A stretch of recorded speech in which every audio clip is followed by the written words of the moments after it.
Hey, what's up, fellow YouTubers, fellow toynets and toy collectors? This is Starscream 1988, and today I'm going to bring you another episode of Odie's Garage.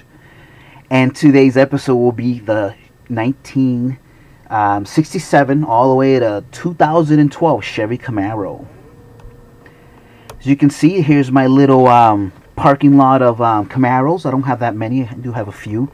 I do have quite a few different years. I even have a non-Camaro in there. Hopefully you can tell which one it is before I get to it, I should say. But a little history on the Camaro before I kind of start this. So the Camaro came about General Motors' idea because Ford, a few years prior, I want to say 64, had just released the Ford Mustang, which is basically where is it? Right here. Hopefully you can see this. This is the Spectre Flame version. This car right there. So in 1964, Mustang came out with this freaking cool little car, which they dubbed Pony. It was a pony car. And the reason they're called pony cars is because they have short decks and long hoods. And they're just all power, all muscle. So this is what they came out with. It instantly sold. It was an incredible car.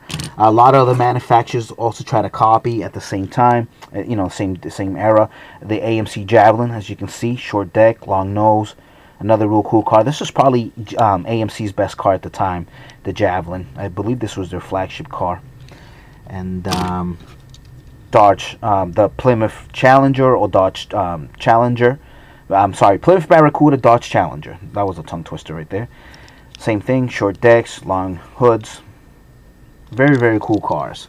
I'm going to have to actually move the camera up because I actually previously tried to film this. And every time I focus on a car, it won't focus because it's trying to see so much crap there.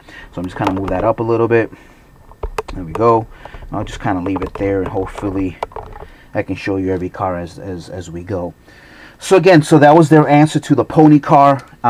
So this is where they pretty much started. This is the 1967 Chevy Camaro. Very nice car. Again, short deck, long hood.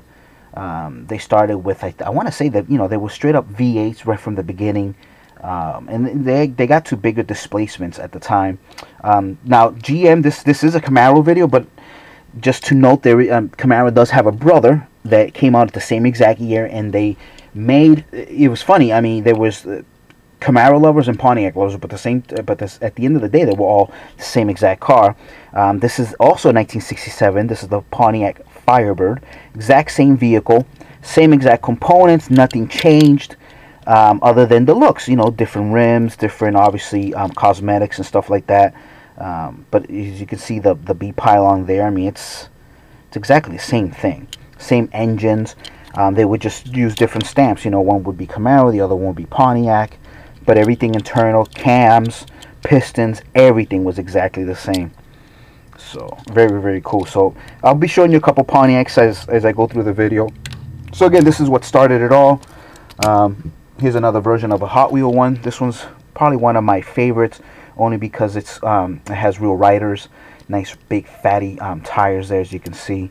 I can't remember from what collection I picked this up on. I don't know if this was part of the Hot Ones or Ultra Hots. I can't even remember anymore. This was a long time ago, but it's a real pretty Camaro.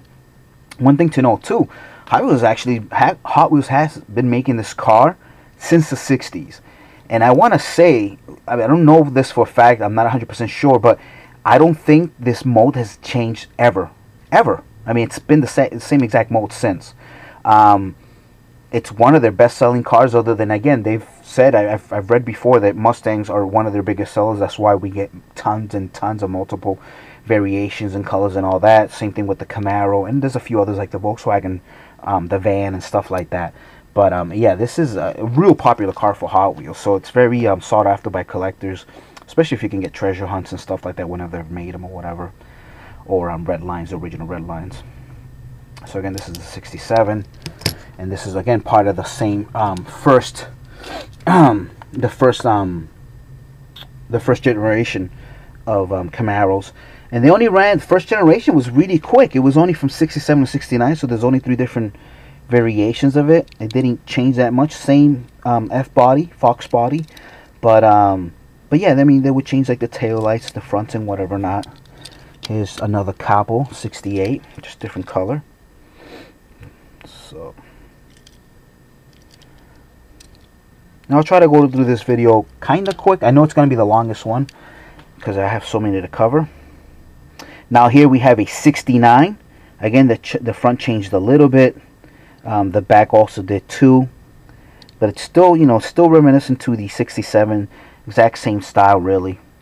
I mean, if you know anybody out there that has a 67 through 69, you know that these cars can be worth in immaculate condition anywhere up to like $100,000. I mean, they are very, very sought after. This is the Matchbox version of the 69. It's kind of funny too because obviously this was made back in the 90s. And I believe this just came out recently. So the Matchbox one actually has better detail. Look, you can still see the SS there, hopefully, for Super Sport. So it's real nice. I mean, it has the fog lamps there in the front. Very noticeable, even though the car is a lot older. You got the side scoops there. The backlights look a lot better on the Matchbox. So, of course, the only difference is this is a convertible. So then we jump to second generation. Second generation was from 1970 all the way to 81. So for 11 years, this is what we saw on the streets. And this is your 1970 Camaro. And why aren't you focusing? There we go. Very cool car. Still pony car, but at this point now people started calling them muscle cars because they kind of wanted to get away from Mustang's moniker of being a pony car. So now GM's kind of calling their cars muscle cars, and so did the obviously, for those of you guys that don't know or do know, the first pony car, muscle car in the United States was this right here, the Pontiac GTO. So this is actually what started the whole revelation. It wasn't this exact year, it was obviously years prior, but this is the car that started the muscle car era, for those of you that didn't know that, which is pretty cool. So another GTO here, Pontiac. Like I said, there would be guest stars coming here. I think I said that in the video, beginning of the video. So there's your 70. Here is a 71. So it's a new year. Or is this actually a 71? Did I just give you the wrong year? I'm sorry, guys. No, yeah, so I was right. So 70 on the Hot Wheel, 71 on the Matchbox. And they didn't change much from year to year. So, yep. Exact same thing. But yeah, this is pretty cool. I like the Matchbox too because they have like, some of them have real soft suspension, so they look kind of realistic. This bad boy here, I got this I remember when I worked at KB Toy Stores, and this was part of one of those oil can you know, package things that you can kind of like get Batmobiles or whatever. They called it the oil can. But yeah, this is a 71, and it has real riders, has beautiful rims, as you can see there. This is really, really cool. A lot more detail than a regular Hot Wheel would. I think these used to retail for like, I don't know, $5-6. But of course we had them on orange sticker clearance for, I think it was like $1.99. So I bought a few, but I sold a few throughout the year, so I have no more left. This is my last one, and it's opened. Even the transmission has, you know, cool detail and whatever not. Double mufflers and all that. So, but yeah, this is really nice. Part of the same era. This is the last year of the second generation, and they didn't change much. I mean, you figure this is the first year, this is 11 years later, the one I'm shaking, and they didn't change much. Yeah, the snout got a little bit shorter, smaller, I should say, thinner, but yeah, man, the car just never really changed. And you know, you have the long sequential taillights there instead of the circles, but again, they didn't change much. So that's pretty interesting. 11 years, the same model basically. So then now we're coming to third generation, and unfortunately for third generation I don't have many of these. This is the only one that I have.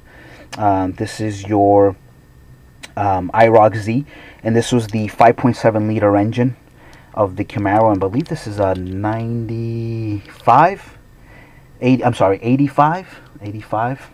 So yeah, this is an 85, and third generation was from 82 to 92, so it was 1 year shortened, so it was exactly a decade old, and there was tons and tons of these. So These were real cool. It's funny, a lot of car enthusiasts when these first came out hated them. They didn't like the kind of like the hatchback looking thing. They just kind of thought it was ugly, and a lot of people, I remember like my stepfather hating them because they were fiberglass, and who the hell buys a fiberglass car? That, you know, they break apart, and if you get into an accident, they would, you know, so used to kind of cars being basically, you know, metal. So, but yeah, this was 100% fiberglass. So there's IROC Z. Then we're coming to the 4th generation. This was again another 1 year shorter. So this was from 93 all the way to 2002. And again, I only have one to show you. And this is, I believe, I want to say this is like a 95, 96. Yeah, it's a 95. And I don't have anything that's not a Nestle Crunch version. I'll be honest, this isn't one of my favorite, you know, decades. 4th generation is probably my least favorite of all Camaros. So when I saw them in the stores, I never really bothered picking them up. So big departure from what we saw and whatever not. So, and its brother of that same year. Here's the Pontiac Trans Am Formula V8. I know that was a tongue twister, but this is the Ram Air version. This was their most powerful production version at the time. So it was a Firebird Trans Am Formula V8 with the Ram Air. And, I don't know if you can see that there. Maybe that actually doesn't have the Trans Am part. It's just Firebird Formula V8. So, and again, this is still a 5.7 liter engine. I'll be honest, I think I liked the Firebirds at this. If I had to choose between Camaro and Firebird in this era, I like the Pontiacs more. I think they look a little bit nicer. So, and one thing to know, I mean, I do apologize. I'm not trying to go backwards, but for those of you that do remember, the Knight Rider kit, he was also a Firebird, and he was part of actually this era, right there, going back to the 3rd generation. So, and that was a big departure and difference. I mean, they definitely look very different. So that was kind of cool. They definitely changed a lot more than the 60s and 70s versions of Trans Ams and Camaros did. And then from 2002, they decide to cancel the Camaro because they feel that sports cars are just kind of dying and nobody cares. So then the first time we kind of see one, we see them in, you know, obviously people talking about it in model shows, but for those of you that are young, you know who this is. This is Bumblebee, and he is basically your first new era of the 5th generation Camaro. So, show you that real quick. You probably knew that I was going to throw a Transformer in there. So that's that. And then, yeah, so here's your Camaro. Here's your concept. And these are basically 2008 Camaros. And I'll go through these real quick.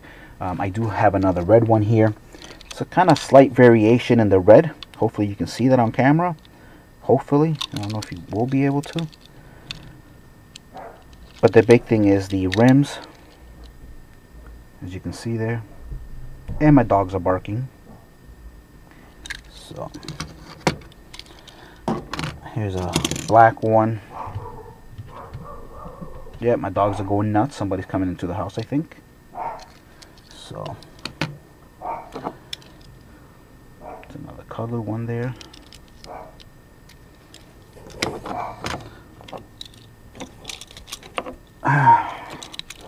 Some convertibles. As you can see, these are all still based on the concept version of the Camaro.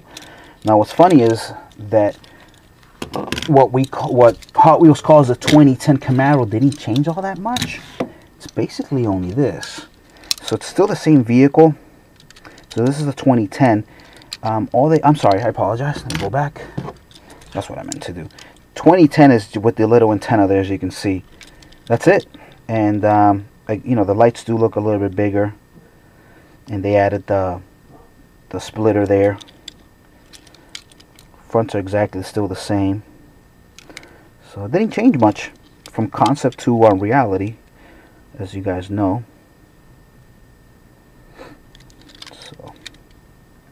So it's not the same car. It's actually the 2010 versus concept. And then last but not least, We're almost at the tail end of this. We got some 2011 customs, which are pretty nice. So I don't know if these are used in some fashion, like a formula type racing or drifting. I'm sure you can use them for both because it is a very powerful car. So we have that one there. That one there. I like the yellow on the rims. It's kind of cool. Makes it look different. And this one I just picked up recently. I like the gold. It's kind of cool. Nice splitter there. You got the splitters in the front. So, and then I guess last but not least, here is your Z01. And so far, you know, again, Camaros are considered 5th generation from 2000 until whenever they decide to stop. It'll probably be, again, a 10-year thing, and we'll see slight differences here and there. The big question that people have asked, especially like Camaro enthusiasts, and, you know, people that I've talked to or whatever, or you just read it, really. I mean, people are waiting. They want to know when their Z28's coming back. I don't think they could ever use the IROC moniker anymore because of the International Racing Association, whatever the hell that company is. They don't want to, I don't think they want it to be used again. So we'll probably never see an IROC Z, but Z28 does belong to Camaro. And that's probably, I don't know if we'll ever see it, but if they ever did that, it would have to be a higher output engine than this bad boy here. A lot more powerful. I mean, the Z01 is no joke of a vehicle. Shelby GT500 still spank them, but sorry, I had to throw that in there. But again, it's a lot more powerful engine. Actually, this vehicle does have a better suspension though than the Mustang, so that I have to be real about. This is a double wishbone suspension, unlike Mustang's the single link, multi-link, whatever the hell it's called. So, but yeah, but this is still a great car. This is really, really nice. So that was basically it. That was my little history on the Camaro. I hope you enjoyed it. And one last thing that I wanted to do, it's not a contest. It's like one of my little secret contests that I've done. The only one that I actually knew that I had done one last time was Unknown Folor. So thanks, bro, for subscribing. Well, you've always subscribed, but for kind of giving your input. I'm doing another one. This one's going to be on GM Firebirds. I just don't have any Camaros to give out, anything that's brand new. Again, there's a number in here. It's 1 through 20. Lewis, if you're the only one watching this, if you want to enter every day, all you got to do is just guess the number. Last time, you did win my last contest, and I'm sending it to you this week or whatever. But for anybody else, obviously, definitely please enter. You just got to guess the number, and that's basically it. So again, there's a number printed in here. See how far I can go. So you can see there's ink, maybe right there. So there's a little bit of ink there. But yeah, so the ones I'm going to be giving out are these two bad boys here. And I do these little secret giveaways just in case if you did watch until the very end. Now, what's cool about this one, I am giving away this Easter exclusive, which is pretty cool. And what's cool about it is it has an error there. As you can see, they forgot to paint one of the rims. So, hopefully this is something that you may want. And this isn't a big deal, obviously. This is just a, it's a 73 Firebird. But I just decided not to open it. Again, this is the version that would have competed with the... where is it? It's right here. Basically with this era of Camaro there, kind of going back. So this is the same exact years pretty much. But yeah, so I just want to give these two away. So for anybody that wants to enter, just every day you can just kind of put a number down, and then I don't know, probably within a week I'll say who won it again and whatever not. So again, another little secret contest. Just want to give these two little Hot Wheels away. So again, guys, as always, thank you for watching, subscribing, sharing, all that good stuff. You guys take care, and I hope you enjoy this. Let me know. Thanks, guys. Peace.